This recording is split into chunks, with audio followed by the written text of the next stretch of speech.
Ang industriya ng sining at libangan sa Pilipinas ay patuloy na nakasaksi sa pag-usbong at pagbaba ng maraming personalidad. Ngunit kakaunti lamang ang nag-iwan ng malalim na marka sa kamalayan ng publiko tulad ni Redmond Christopher Fernandez Domingo na mas kilala ng marami sa pangalang Koji Domingo. Isinilang siya noong 15 ng Agosto 1985 sa lungsod ng Maynila. Siya ay lumaki sa isang marangyang pamilya kung saan ang kanyang ama na si Rodrigo Domingo ay isang kilalang abogado at negosyante. Samantalang ang kanyang ina naman ay si Zenaida Fernandez. Dahil sa kanyang magandang tindig, may mataas na 5 talampakan at 10 pulgata at taglay na mestisong itsura na may dugong Espanyol, hindi naging mahirap para sa kanya na mapansin ng mga tagapagtuklas ng talento sa telebisyon. Ang kanyang kabataan ay ginugol niya sa Ayala Alabang Village sa Muntinlupa, isang eksklusibong komunidad na naging saksi sa kanyang mga unang taon bago siya tuluyang pumasok sa magulong mundo ng industriya. Nagsimulang sumikat si Koji Domingo noong taong 1998 sa edad na 13 nang siya ay opisyal na maging bahagi ng Star Circle Batch 6 ng ABS-CBN Talent Center. Una siyang napanood ng publiko sa kabataang programa na Cyberkada kung saan ipinamalas niya ang kanyang potensyal bilang isang bagong paboritong artista ng kanyang henerasyon. Hindi nagtagal at kinuha siya ng Regal Films upang lumabas sa pelikulang Sa Piling ng Mga Aswang noong taong 1999 kasamang sikat na aktres na si Maricel Soriano. Ang kanyang unang pagbida sa isang malaking proyekto ay naganap sa pelikulang Yakapin Mo Ang Umaga noong taong 2000 sa ilalim ng direksyon ni Jose Javier Reyes kung saan gumanap siya bilang isang anak ng mga premyadong artista na sina Christopher De Leon at Lorna Tolentino. Dahil sa natatanging pagganap bilang isang kabataang nalulung sa masamang bisyo sa nasabing pelikula, nakamit niya ang kanyang mga unang nominasyon bilang pinakamahusay na aktor mula sa iba't ibang nanggagawad ng parangal. Ang tagumpay na ito ang nagbukas ng mas malalaking pintuan para sa kanyang karera na nagbunsod upang siya ay maging isa sa mga pinaka-pinapanood at pinakahinahangaang batang aktor sa bansa sa pagsisimula ng bagong milenyo. Ang rurok ng kanyang kasikatan ay natamo ng gampanan niya ang pangunahing papel sa pelikulang Death Row noong taong 2000 na ipinalabas sa Metro Manila Film Festival. Sa ilalim ng mahigpit na paggabay ng direktor na si Joel Lamangan, gumanap si Koji Domingo bilang isang inosenteng minor de edad na nabilanggo kasamang matitinding kriminal kung saan nakasama niya ang tanyag na aktor na si Eddie Garcia. Ang kanyang pagganap sa pelikulang ito ay umani ng labis na papuri mula sa mga kritiko at nagpatibay sa kanyang posisyon bilang isang seryosong aktor na may malalim na talento, hindi lamang isang simpleng gwapong mukha sa telebisyon. Matapos ang kanyang tagumpay sa pelikula, lumipat siya sa GMA Network kung saan lalo pang lumawak ang kanyang katanyagan. Naging bahagi siya ng tanyag na programang pangkabataan na Click, naging regular sa Sunday Auster-Oriented Program o SOP, at bumida sa mga pumatok na teleseryeng tulad ng Ikaw Lang Ang Mamahalin noong taong 2001 kasama si Angelica de la Cruz at Kung Mawawala Ka noong taong 2002. Ang kanyang tambalan kasama ang iba't ibang aktres at ang kanyang patuloy na paglabas sa mga seryeng pang telebisyon ang naglagay sa kanya sa pinakamataas na antas ng kasikatan kung saan itinuring siya bilang isang mahigpit na katunggali ng mga sikat na aktor din noong panahon na iyon.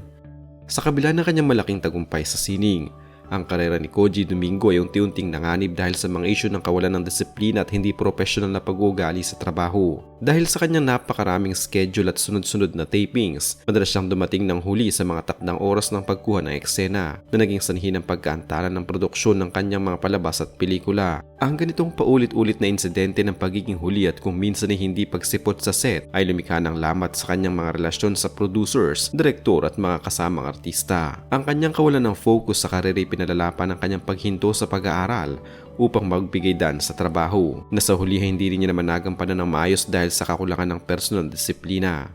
Ang kanyang reputasyon bilang isang maasahang artista ay unti-unting nadungisan at ang mga kliyente, gayon din ang mga stasyon ng telebisyon ay nagsimulang mag-atubili na bigyan siya ng mga pangunahing papel na naging dahilan ng pagbagal ng kanyang karera at unti-unting pagkawala sa eksena.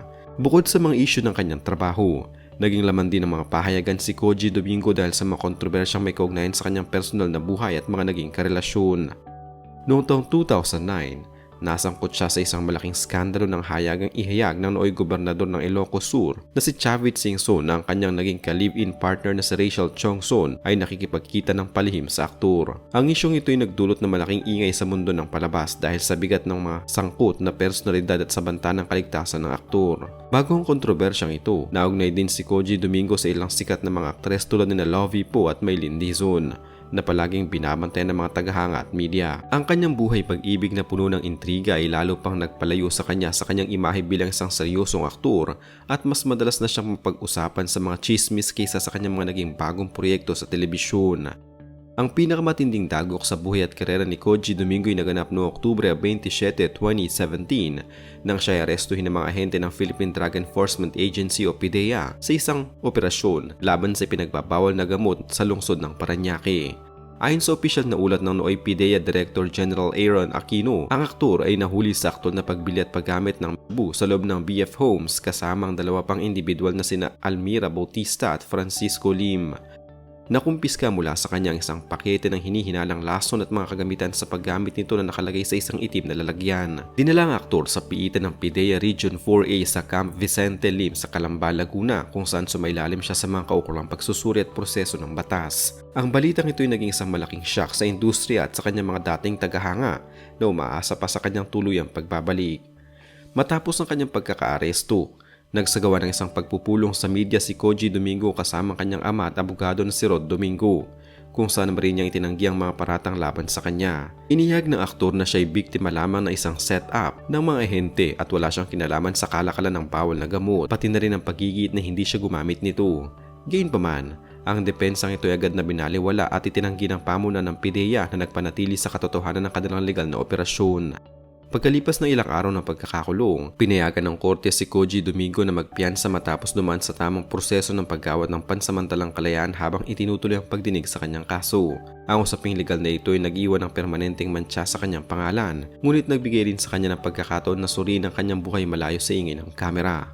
Hinggil sa kasalukuyang kalagayan ng kanyang kaso, ang mga legal na hakbang ay naayos sa pamamagitan ng mga kaukulang petisyon at pagdaan sa mga proseso ng rehabilitasyon at pagsunod sa batas ng bansa. Dahil sa tulong ng kanyang ama na mahusay na abogado, hinarap ng aktor ang lahat ng mga paratang sa korte ng pribado upang maiwasan ang karagdagang ingay sa media. Walang mga bagong ulat ng pagkakakulong o karagdagang parusa laban sa kanya na nagpapahiwatig na ang kanyang pansamantalang kalayaan sa pamamagitan ng piyansa ay nananatiling epektibo at ang kanyang mga obligasyon sa batas ay patuloy niyang tinutupad. Ang katahimikan ng kanyang mga legal na usapin sa kasalukuyan nagpapakita na pinili niyang ayusin ang kanyang buhay sa isang pribadong pamamaraan, malayo sa mapanghusgang mata ng publiko na madalas maging mabilis sa paghatol sa mga sikat na personalidad na nagkakaroon ng pagkakamali.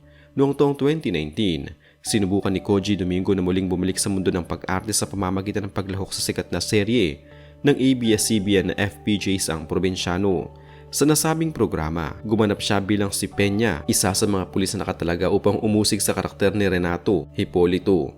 Ang kanyang maikling paglabas sa telebisyon ay nagsilbing huling opisyal na programa niya sa telebisyon hanggang sa kasalukuyan at matapos nito ay hindi na siya muling nakita sa anumang regular na palabas o serye. Ang kanyang pagbabalik ay hindi na nasundan pa ng iba pang mga malalaking proyekto na nagpapatunay ng kanyang focus ay tuloy nang lumipat mula sa pagiging isang aktibong artista patungo sa pamumuhay bilang isang pribadong mamamayan na naghahanap ng katahimikan at kapanatagan. Sa kasalukuyan, si Koji Domingo ay namumuhay ng tahimik kasama ang kanyang pamilya at ang kanyang asawa na si Ria sa Casas. Mayroon silang isang anak na kanyang pinagbubuhusan ng pansin at panahon bilang isang ama na kanyang itinuturing na isa sa mga pinakamahalagang papel na kanyang ginagampanan ngayon sa kanyang totoong buhay. Malayo sa marangyang pamumuhay noon sa Ayala, Alabang at sa magulong mundo ng showbiz sa Makati, pinili ng aktor na tutukan ang kanyang mga personal na negosyo at tulungan ang kanyang ama sa pamamahala ng kanilang mga ari-arian, partikular na sa industriya ng pabahay na may makabagong pamamaraan tulad ng paggamit ng solar energy. Wala siyang anumang regular na programa sa telebisyon ngayon at ang kanyang mga huling balita ay patungkol na lamang sa kanyang simpleng pagdiriwang ng kaarawan at pagiging bahagi ng kasaysayan ng mga stasyong kanyang pinaglingkuran noon. Ang kanyang desisyon na manatiling pribado ay makikita rin sa kanyang limitadong aktibidad sa mga social media platform tulad ng Instagram kung saan pinipili lamang niyang ibahagi ang mga piling bahagi ng kanyang araw-araw na buhay. Bagamat hindi na siya aktibong bituin na pinapalakpakan sa mga entablado ngayon, ang kanyang pagpili na magbago, harapin ang kanyang mga pananagutan at mamuhay ng tahimik bilang isang asawa at ama ay isang tagumpay na may tuturing na kanyang personal na paglago. Ang kanyang pangalan ay mananatiling bahagi ng kasaysayan ng sining sa Pilipinas, hindi lamang dahil sa kanyang mga naging pagkakamali kundi dahil sa kanyang natatanging kontribusyon noong panahon ng kanyang kabataan na nag-iwan ng hindi malilimutang alaala sa mga manonood.